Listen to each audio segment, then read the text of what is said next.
बोलिए प्रेम से श्री सद्गुरु महाराज की जय। अखंड मंडलाकारं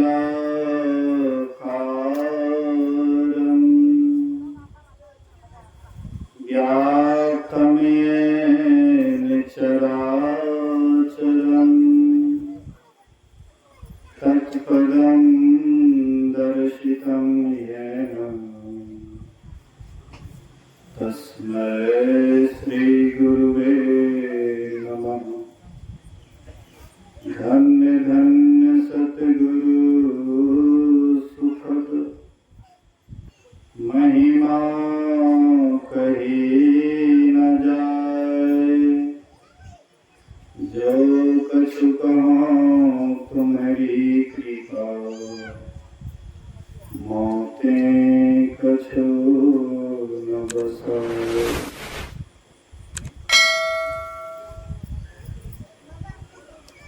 धर्ममयी सत्संगी बंधुओं, आदरणीय माताओं तथा भक्तिमती बहनों, 2 दिवसीय संतमत सत्संग का आयोजन योगेंद्र बाबू के द्वारा उनकी माता जी को सत्संग सुनाने हेतु यह आयोजन किया गया है। मेरे आश्रम पर ये आए और बोले कि माता जी की प्रबल इच्छा है कि मेरे यहाँ सत्संग हो। तो वहाँ से समय लेकर के यहाँ सत्संग का आयोजन किया गया है, जिसमें हम लोग प्रथम दिन के द्वितीय पाली सत्संग में उपस्थित हैं। बहुत बात सुन चुके हैं। पाठ में हम लोगों ने सुना शिव अज सुख सनकादिक नारद जे मुनि ब्रह्म विचार विशारद सब कर मत खादनायक एहा करिए राम पद पंकज नेहा। शिव अर्थात भगवान शंकर, अज अर्थात ब्रह्मा जी, शुक्र अर्थात शुभदेव मुनि, सनकादिक सनक सनंदन सनातन और सनत कुमार और नारद, ये 8 महापुरुषों की गिनती करवाए। और जो ब्रह्म ज्ञान में प्रवीण हैं, जो ब्रह्म ज्ञान को जानते हैं, इसमें लवलीन हैं, ऐसे सभी महापुरुषों का यह विचार है कि जब तक राम के चरणों में प्रेम नहीं किया जाए तब तक यह जीव का कल्याण नहीं हो सकता। इसके लिए श्रुति पुराण सदग्रंथ कहा है। श्रुति वेद का एक नाम श्रुति भी है। श्रुति इसलिए है कि पहले लोग वेद को सुन सुन करके याद करते थे। बहुत पहले जमाने की बात है, उस समय में कागज कलम नहीं था। लोगों का स्मरण शक्ति इतना तीव्र था कि जो भी श्लोक सुनते थे एक बार तुरंत कंठस्थ हो जाता था। यादस्थ शक्ति बड़ा मजबूत था।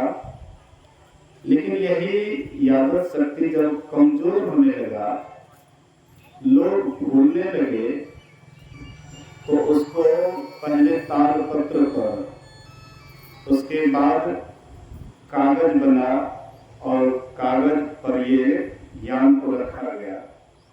गुरु महाराज जी कहते थे कि अभी भी बहुत ऐसी ज्ञान है जो कागज पर नहीं है, ऋषि मुनियों के मस्तिष्क में है, संत महापुरुषों के मस्तिष्क में है। महर्षि दयानंद सरस्वती के गुरु थे निर्जानंद स्वामी।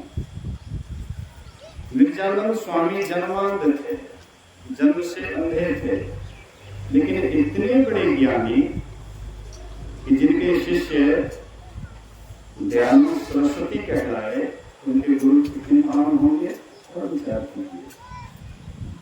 मतलब यहाँ पर कहते हैं श्रुति मतलब वेद पुराण सब ग्रंथ धारण और रघुपति भगति बिना सुख लाए। ऐसा मतलब वेद का भी कहना है, पुराण का भी कहना है, सब ग्रंथ का भी कहना है कि जब तक राम के चरणों में प्रेम नहीं करोगे तब तक कभी भी तुम्हारा कल्याण नहीं होगा। इसके बाद फिर और उदाहरण देते हैं, कहते हैं कि बहुत ऐसे अनुभवी उदाहरण दिए जो हो जाए। जैसे बांझ का बेटा किसी को मार डाले, बांझ का बेटा किसी को मार डाले, गोस्वामी जी कहते हैं मैं इसको मान सकता हूँ, बंध्या सुख बरो काहू मारा। चाहे बांझ का बेटा किसी को मार डाले मैं इसको मान सकता हूँ, लेकिन कोई कहे कि राम भक्ति के बिना किसी का उद्धार हो गया है, कल्याण हो गया है, मैं इसको नहीं मान सकता। अब थोड़ा सा विचार करें कि बांझ कहते हैं किसको। सीधी सी बात है, जिनको बाल बच्चा नहीं होता है उसको हम बांझ कहते हैं। तो बांझ का बेटा किसी को मार डाले, बांझ है तो फिर बेटा कहाँ से आ गया? जब बेटा हो गया तो फिर बांझ कहाँ रहा? महाराज दशरथ को जब संतान की प्राप्ति नहीं हुई थी तो वे सुबह सुबह जब राज्य घूमने के लिए निकलते थे तो प्रजा जो सुबह सुबह देख लेते थे कहते थे आज का यात्रा अशुभ हो गया। क्यों? क्योंकि बांझ थे, संतान नहीं हुई थी। लेकिन वही महाराज दशरथ को जब संतान हो गया, राम लक्ष्मण भरत शत्रुघ्न उनके यहाँ आ गए, क्या महाराज दशरथ को तभी कोई बांझ कहते? तो यहाँ पर गोस्वामी जी कहते हैं बांझ का बेटा किसी को मार डाले, मतलब होने योग्य काम जो नहीं हो वह भी हो जाए, मैं इसको मान सकता हूँ। फिर कहते हैं फूल ही नव बरु बहुविधि फूला, जीवन लक्ष्य घड़ी प्रतिकूला। चाहे आकाश में बहुत तरह के फूल फूल जाए, आकाश में क्या हम आंख देखे हैं? बिना पृथ्वी का रस लिए हुए, बिना धरती का रस लिए हुए आज तक कोई आकाश में फूल फूल सकता है क्या? असंभव है। लेकिन गोस्वामी जी कहते मैं इसको भी मान लेता हूं तत्काल कि बिना धरती का रस लिए हुए आकाश में फूल फूल जाए, मैं इसको मान सकता हूं। लेकिन जब तक यह जीव ईश्वर का भजन नहीं करेंगे तब तक इसका कल्याण नहीं होगा। फिर और उदाहरण देते हैं, कहते हैं तृषा जाई बरु मृगजल पाना, बरु जानवाही शशीष निशाना। मृग तृष्णा का जल पीने से प्यास दूर हो जाए, मैं इसको मान सकता हूँ। खड़े के माथे पर सिंह जम जाए, मैं इसको मान सकता हूँ। मृग तृष्णा का जल किसको कहते हैं? मरुस्थल में राजस्थान में आप जाएंगे, वहां पर रेत ही रेत दिखाई पड़ता है, और रेत को देख करके चिलचिलाती गर्मी में जब आप रेत के ऊपर ध्यान देंगे, गौर से देखेंगे, तो लगेगा कि पानी का हिलोरा चल रहा है, पानी का रेत चल रहा है। तो मनुष्य तो समझ जाते हैं कि यहाँ पानी नहीं है, यहाँ पानी का रेत है, लेकिन मृगा का यह भ्रम दूर नहीं होता है। मृगा देख करके उसको लगता है कि आगे पानी का हिलोरा है, वह दौड़ते हुए वहां जाती है, फिर आगे की तरफ देखती है, कहती यहाँ पानी नहीं है लेकिन वहां पानी है, और इस तरह से दौड़ते दौड़ते उसका प्राण अंत हो जाता है। लेकिन मृग तृष्णा के जल से कभी प्यास दूर नहीं होता है। गोस्वामी जी कहते यह भी हो जाए, मैं इसको तत्काल इसको भी मान लेता हूँ कि मृग तृष्णा का जल पीने से प्यास दूर हो जाए, लेकिन जब तक यह जीव राम का भजन नहीं करेंगे तब तक इनका उद्धार कल्याण नहीं हो सकता है। फिर कहते खड़े के माथे पर सिंह जम जाए, खड़ा देखे होंगे, कान होता है, आगे वाला पैर छोटा, पीछे वाला बड़ा होता है, और कान चौकन्ना मार करके इतना जोर से दौड़ता है, लोग जल्दी पकड़ भी नहीं पाते हैं, बड़ा सुंदर देखने में लगता है, लेकिन जिनके अंदर दुष्टता है ऐसे सुंदर पशु को भी मार देते हैं। मतलब खड़े के माथे पर सिंह नहीं जमे हुए देखे होंगे, लेकिन गोस्वामी जी कहती है अभी हो जाए, मैं इसको मान सकता हूं। फिर कहते हैं चाहे सूर्य अंधकार को नष्ट कर दे, सूर्य भला अंधकार को कैसे नष्ट कर सकता है। एक बार अंधकार गए ब्रह्मा जी के पास और ब्रह्मा जी से प्रार्थना करते हैं कि आप तो सबके सृजनहार हैं, आप तो सबके पिता हैं, लेकिन आप थोड़ा सूर्य को समझा दीजिए, ये मेरे पीछे दिन रात क्यों मेरे पीछे पड़े हुए हैं। जब मैं भारत में आता हूँ तो ये मेरा पीछा करते करते भारत आ जाता है, फिर नेपाल भी घुस जाता है, फिर अमेरिका इंग्लैंड भी मेरा पीछा नहीं छोड़ता है। मैंने इसका क्या बिगाड़ा और ये मुझे क्यों परेशान करता है। अंधकार से ब्रह्मा जी कहते अच्छा ठीक है तुम जाओ। सूर्य का आवाहन किए, सूर्य आए और बोले कि तुम क्यों अंधकार को तंग करते हो, क्या तुम्हारा बिगाड़ा है। तो सूर्य कहते हैं कि आज तक हम अंधकार नाम का कोई चीज नहीं देखा है, हो सकता है हमसे भूलवश गलती होता हो, ठीक है मेरे सामने में अंधकार को कर दीजिए, मैं उसे क्षमा मांगूंगा। तो भला कभी सूर्य के सामने में अंधकार आ सकता है। गोस्वामी जी कहते हैं अभी मतलब अंधकार सूर्य को नष्ट कर दे, मैं इसको मान सकता हूँ। हिमालय में अग्नि प्रकट हो जाए, हिमालय में अभी जाइएगा,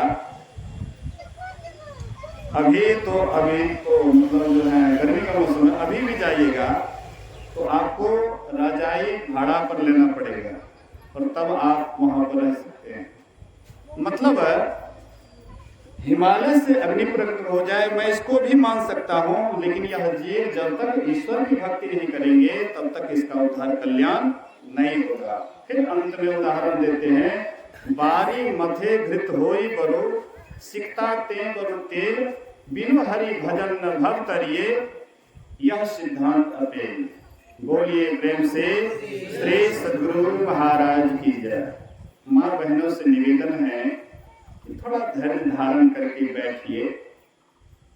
कोई मूर्ति नहीं है यहाँ कि आए मूर्ति देख लिया बस उठ करके चल दिए। मेला देखने के लिए माई दाई जाती है ना, ऐसे ही करते हैं, देख ली मूर्ति अब हो गए, कौन बाबा है देख लिया बाबा का मुंह अब बस चल दिए।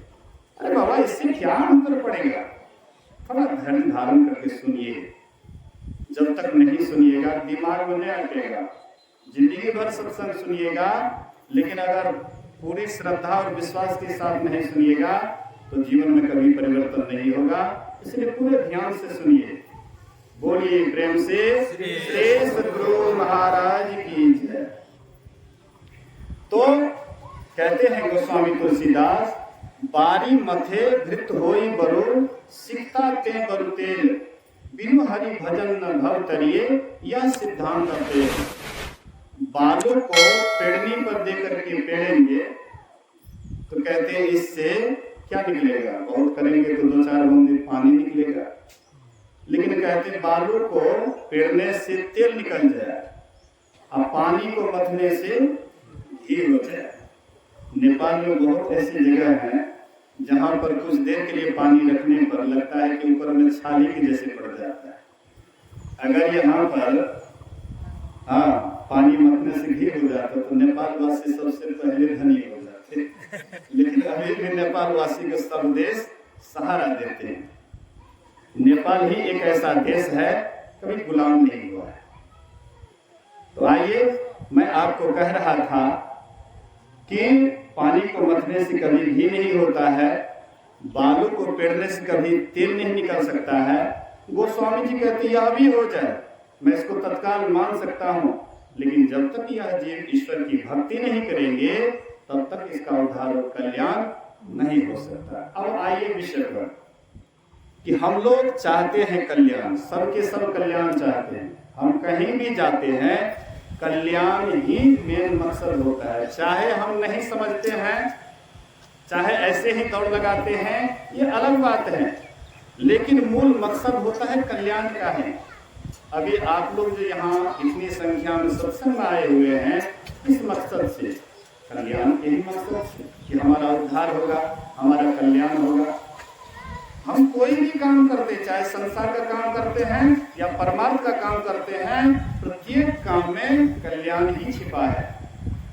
लेकिन हम ना समझ हो करके संसार में दौड़ते रहते हैं और संसार में कल्याण खोजते हैं, लेकिन आज तक संसार में किसी का कल्याण हुआ है ऐसा कहने वाला कोई नहीं है।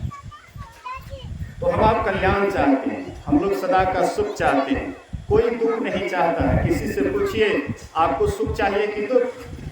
कोई संसार में नहीं कहने वाला है कि हमको दुख चाहिए। तो सुख चाहिए तो कितने दिनों का चाहिए? आपसे कोई प्रश्न करे कि आपको कितने दिनों का सुख चाहिए, आप कहिएगा 2-4 दिन का, नहीं बाबा, 2-4 महीने का, 2-4 साल का, तो जब तक जीवित रहिएगा तब तक इसमें लगता है कि बहुत राजी हो जाएंगे, श्री सदगुरु इसमें बहुत राजी हो जाएंगे। यावत जीवे सुखम जीवे ऋणम कृत्वा घृतम पिबे भस्मीभूत शरीरस्य पुनरागमन कुतो भवे। जब तक जियो सुख से जियो, ऋण भी लेना पड़े तो पर भी घी पियो, एक दिन शरीर भस्म हो जाएगा, उसके बाद आत्मा अमर है कौन जानता है? कौन कहता है आत्मा अमर है? ये सब भ्रम है, कहने वाली बात है। ऐसे बहुत कहने वाले हैं, इसीलिए शरीर सुख को ही अपना सुख मान बैठे हैं। हम आप क्या है? हम आप शरीर सुख को ही अपना सुख मान बैठे हैं, लेकिन क्या शरीर सुख हमारा सुख है? गुरु महाराज जी कहते हैं, तन सुख मन सुख इंद्रिय सुख सब दुख। कहते ये जो सुख है तन मन, हाँ, तन सुख मन सुख इंद्रिय सुख, ये तुम्हारा सुख नहीं है, तुम्हारा निजी सुख नहीं है, लेकिन तुमको लगता है कि यही सुख है। एक बार ब्रह्मा जी के पास देवता, दानव, मानव तीनों गए थे और तीनों जाकर के ब्रह्मा जी से उपदेश करने के लिए कहते हैं। तो ब्रह्मा जी तीनों को 2 कह करके उपदेश दिए, तीनों को 2 करके उपदेश दिए। तो तीनों कहते हैं कि हम लोग समझे नहीं। तो ब्रह्मा जी ने कहा कि तुम मनुष्य हो, अन्न उपजाते हो, इसलिए दान करो, 2 से दान करो। इसके बाद दानव को कहते हैं कि तुम क्रूर स्वभाव के हो, तुम्हारे अंदर में दया नहीं होती है, इसलिए दूसरे के ऊपर दया करो। और देवता को कहते हैं कि तुम्हारी इंद्रियां बेकाबू रहता है, इसलिए दमन करो। मतलब कहने का, हम आप भी जो सुख को सुख कहते हैं वह सुख नहीं है, कहते हैं। इसलिए संत महापुरुष कहते हैं कि हम आपको यह शारीरिक सुख जब तक जिए तब तक सुख से रहें, उसके बाद दुख में जाएं, ऐसा बहुत ज्यादा आदमी पसंद करेंगे। लेकिन जो समझदार है, जो जानते हैं कि शरीर नाश के बाद भी बहुत लंबा जीवन है, जीवात्मा का शरीर नाश के बाद भी बहुत लंबा जीवन है। आप जब तक शरीर में हैं ये तो बहुत छोटा जीवन है, और शरीर छूटने के बाद आपकी बहुत लंबी जीवन है। लेकिन आप लंबी जीवन को विसार करके और एक छोटे जीवन को ही आप सुखी बनाना चाहते हैं। महापुरुष कहते हैं कभी ऐसा नहीं हो सकता है। इसलिए आप सुख चाहते हैं और सदा का सुख चाहते हैं, तो आपको क्या करना पड़ेगा? यहाँ पर संसार में हम देखें, चारों तरफ नजर घुमा करके, तो आपको कोई सुखिया नजर नहीं आएगा, सब दुखिया ही दुखिया नजर आएगा। इसलिए संत कबीर साहब ने कहने की कृपा की। गुरु महाराज जी कहते थे, जिनके पास धन नहीं है वो भी दुखी है, वो भी दिन रात धन के अभाव में जलते रहता है, और जिनके पास में धन है वह दिन रात भूत की तरह नाचते रहता है। दोनों में से कोई सुखी नहीं है। इसलिए धनहीन कहे धनवान सुखी, धनवान कहे सुख राजा को भारी, राजा कहे चक्रवर्ती सुखी, चक्रवर्ती कहे सुख इंद्र को भारी, इंद्र कहे चतुरानंद सुखी, चतुरानंद कहे सुख विष्णु को भारी, तुलसीदास विचारी कहे हरि भजन बिना सब जीव दुखारी। धनहीन कहे धनवान सुखी, जो धनहीन है उनके मन में होता है कि धनी आदमी जरूर सुखी होगा। आप धनी के पास जाकर के पूछिए आप सुखी है ना? धनवान कहते हैं कि मेरे पास तो कम ही धन है, राजा महाराजा के पास ज्यादा धन है, इसलिए हमसे बेसी तो वही सुखी है।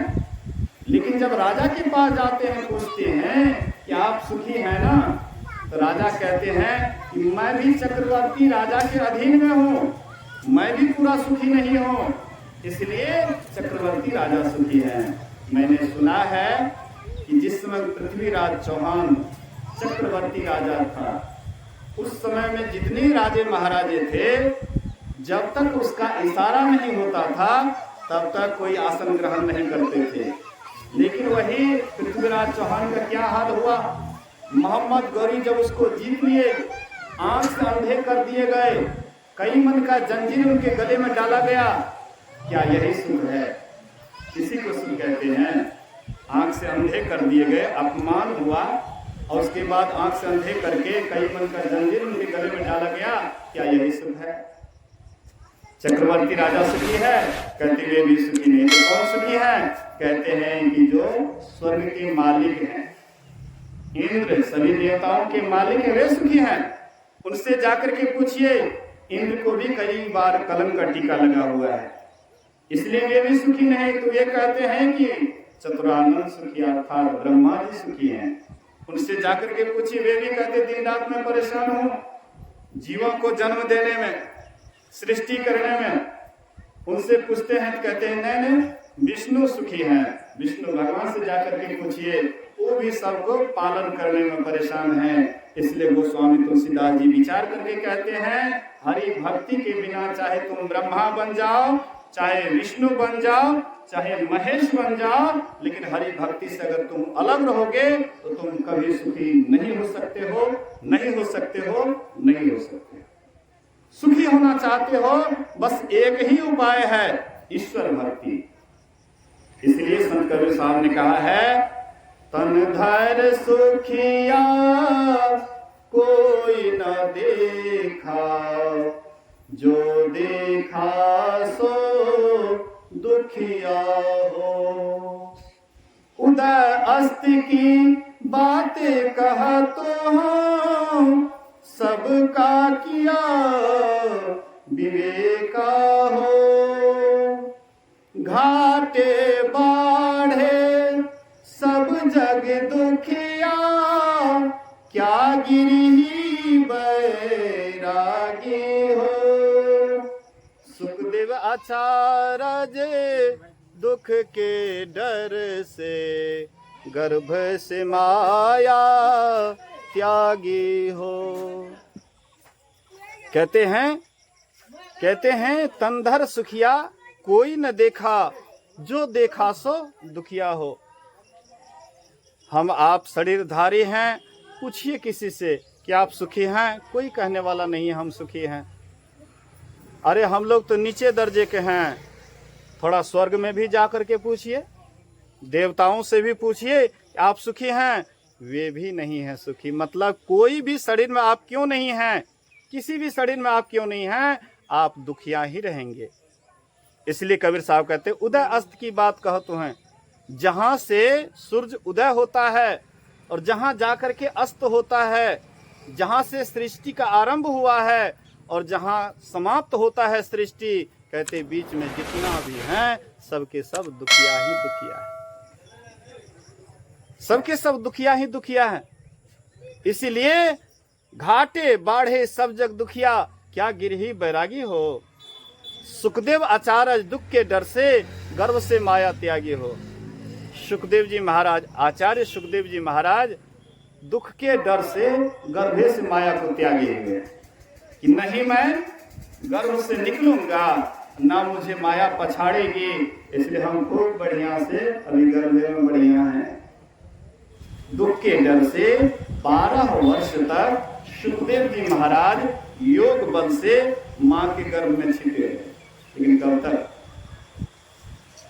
व्यासदेव जी महाराज के शिष्यों ने प्रार्थना की कि कब तक मां को कष्ट दीजिएगा, 12 वर्ष से कष्ट सह रही है, कम से कम अब तो निकलिए। बहुत प्रार्थना करने के बाद सुखदेव जी महाराज निकलते हैं और सीधा जंगल की ओर चल देते हैं। व्यासदेव जी महाराज कहते बेटा कहाँ जा रहे हो? अरे देखो मैं घर गृहस्थी में रहता हूँ, बाल बच्चे के साथ रहता हूँ, तुम भी रहो और भगवान की भक्ति करो। सुखदेव जी महाराज कहते हैं पिताजी आप बिल्कुल ठीक कहते हैं, लेकिन मैं एक कहानी कहता हूँ, सुनिए।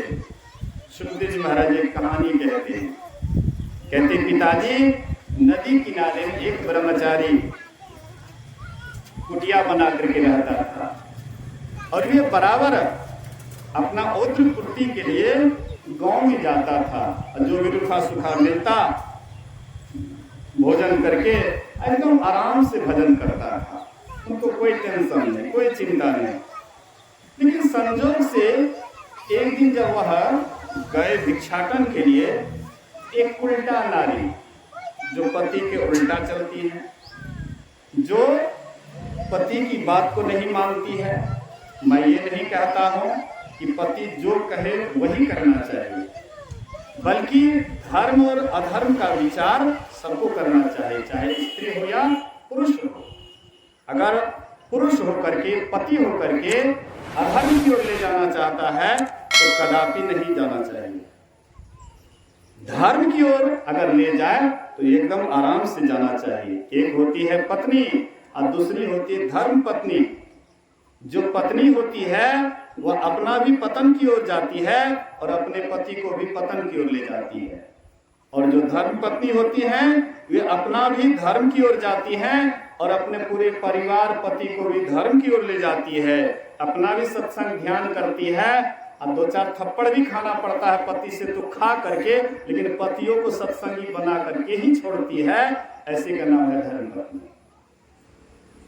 तो कहते हैं कि ऐसी उल्टा नारी जिसका विचार गंदा हो, जो प्रत्येक पुरुष को देख करके मन में कुविचार लाता हो, ऐसे कुविचारी के यहाँ, उल्टा नारी के यहाँ वह ब्रह्मचारी पहुंच गए। ब्रह्मचारी तो आखिर ब्रह्मचारी ही ठहरा, उसका ललाट चमक रहा था, शरीर की सुंदरता निखर रहा था, देख करके मोहित हो जाती है और कहते महाराज आज तो रूखा सूखा जो भोजन कराए कर लिए, कल मेरे यहाँ आइएगा। दूसरे दिन आए महात्मा जी, उनको बड़ा प्रेम से अंदर ले गए, तो बढ़िया से खिलाई पिलाई, बोले कि बाबा कल भी आइएगा। तीसरे दिन जब आए महात्मा जी, कहते हैं बच्चे से जैसे बाबा आए तो लोग हल्ला गुल्ला करना, तो जैसे बाबा आए बच्चे लोग हल्ला गुल्ला करने लगे। बोले बाबा चलिए अंदर ले गए, तो बढ़िया से खिलाई पिलाई हाव भाव से। चौथा दिन बोले कि चौथा दिन भी आइएगा। चौथा दिन जब आए तो बच्चे को सिखा दिए, बच्चे लोग हल्ला गुल्ला करने लगे, धूल उड़ाने लगे। कहते नहीं देखते हैं बच्चे लोग हल्ला गुल्ला करते, धूल उड़ाते, चलिए ऊपर मंजी पर ले जाती है और कमरा बंद कर देती है और ब्रह्मचारी का ब्रह्मचर्य व्रत भंग करना चाहती है। अब तो ब्रह्मचारी परमात्मा से प्रार्थना करते हैं कि अब तक तो मैं अपने व्रत में अटल रहा, लेकिन आज मेरा व्रत टलने वाला है, इसलिए परमात्मा, हे प्रभु, हे परमात्मा, अब तुम ही मेरी रक्षा करो, अब तुम्हारे हाथ में हमारी प्रतिष्ठा है।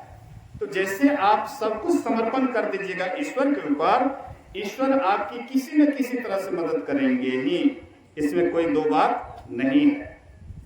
द्रौपदी जब रजस्वला अवस्था में थी, उस समय पर पुरुष का दर्शन करने लायक नहीं थी, लेकिन पांचों भाई पांडव जो उसको जुआ में हार गए, तो दुर्योधन कहते हैं दुशासन की जाओ और जबरदस्ती उसको लाओ।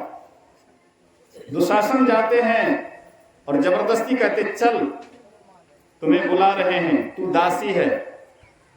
तो ये बहुत बात बोली, लेकिन इसकी बात को अनसुनी कर दिए कि मैं अभी पर पुरुष का दर्शन नहीं कर सकती हूँ। मैं अभी सभा में जाने लायक नहीं हूं, मैं ऋतु स्नान भी नहीं की हूं, अशुद्ध हूं, फिर भी कुछ बात नहीं सुने, जबरदस्ती बाल घसीटते हुए लाए। द्रौपदी देखती है कि जहां पर अखंड बाल ब्रह्मचारी हमारे दादाजी हैं, भला इसके रहते हुए दुर्योधन दुशासन का क्या चलेगा। लेकिन जैसे ही देखती है दादाजी की तरफ, दादाजी अपना नजर नीचे कर रही है। उसके बाद द्रोणाचार्य, कृपाचार्य, कर्ण आदि आदि बड़े बड़े महारथी थे, सबके तरफ देखती हैं, सब अपना अपना सिर नीचे कर लिए, पांचों भाई भी अपना सिर नीचे कर लिए।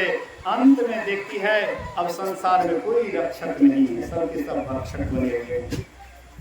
आज मेरी लाज हरी, आज मेरी लाज हरी, आए के बचाइए, आज मेरी लाज हरी, आए के बचाइए। कौरवों की सभा बीच जुड़े सब लोग नी, कौरवों की सभा बीच जुड़े सब लोग नी, खींच रही चीर मेरी, खींच रही चीर मेरी, आए के छुड़ाइए, आज मेरी लाज हरी, आए के बचाइए।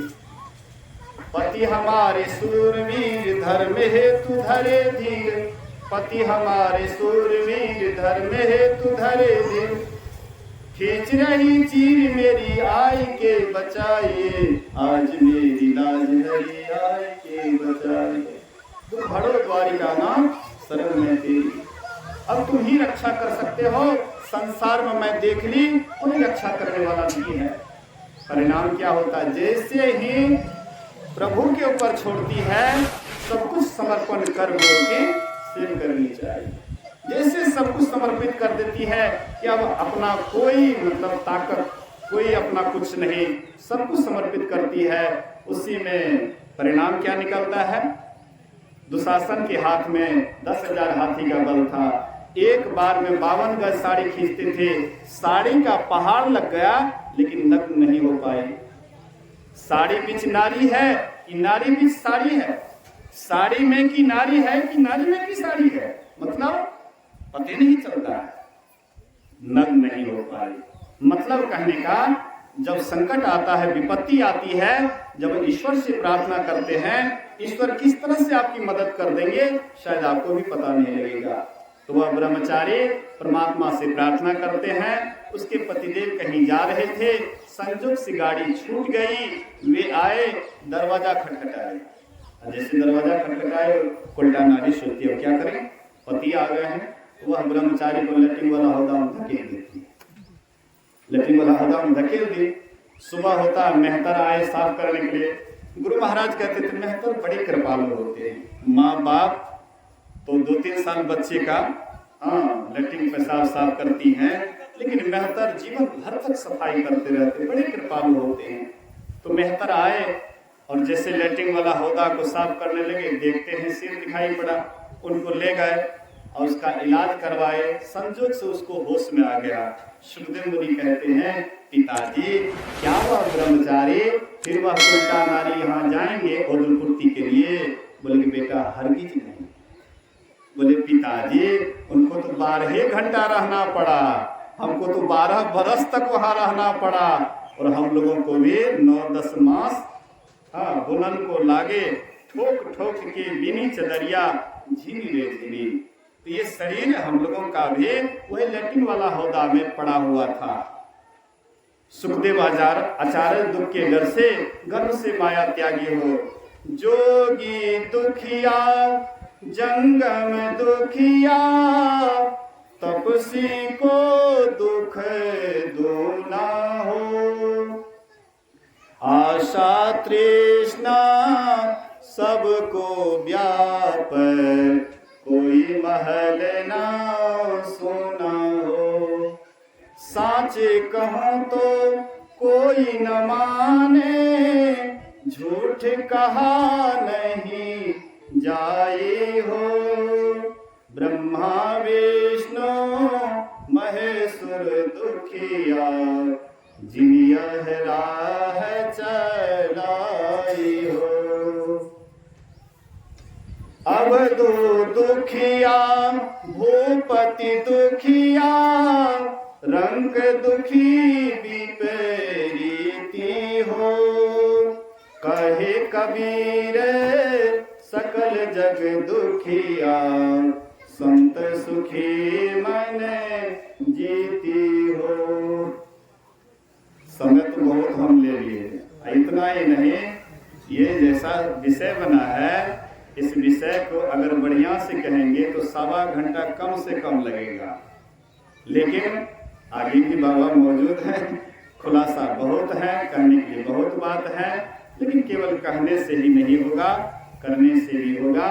अंत में कबीर साहब कहते हैं, संत सुखी मन जीती हो। सब संसार सुखी है, एक संत ही, सब संसार दुखी है, एक संत ही सुखी है। इसलिए कि संत मन को जीते हुए होते हैं। मन को कैसे जीतते हैं? तो ऊपर की ओर जाते हैं, यही ध्यान की प्रक्रिया है।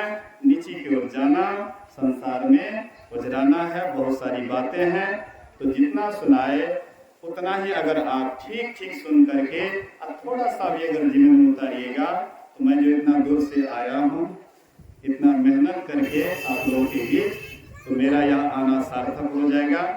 इसी वचन के साथ मैं आप लोगों से विदा लेता हूँ। गुरु महाराज जी की ओर से बहुत बहुत धन्यवाद देता हूँ। बोलिए प्रेम से श्री सद्गुरु महाराज की।